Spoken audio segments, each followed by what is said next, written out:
248 দিন পর স্বীকৃত ক্রিকেটটা খেলতে নেমেছেন, তবে নেমেই দারুণ ব্যাট করেছেন। তার ব্যাটে রীতিমতো ছক্কা বৃষ্টি।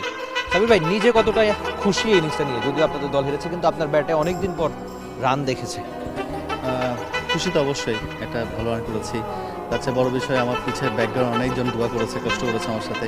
তাদের জন্য আমার একটা দরকার ছিল, খুবই চেষ্টা করছি নিজেকে কনফিডেন্স বিল্ড আপ করার জন্য। ঠিক অবশ্যই অবশ্যই, এটা হচ্ছে একটা আল্লাহর নিয়ামত। মানুষের ভালোবাসা আসলে কেউ বলতে পারবেন না যে ভাই তোকে ভালোবাসো, তো এটা আল্লাহর নিয়ামত। চেষ্টা করছি সবার সাথে মিলেমিশে থাকার জন্য। সবার দোয়া ছিল, ফ্যামিলির দোয়া ছিল, সব কিছু মিলে আমার কাছে খুব ভালো লেগেছে।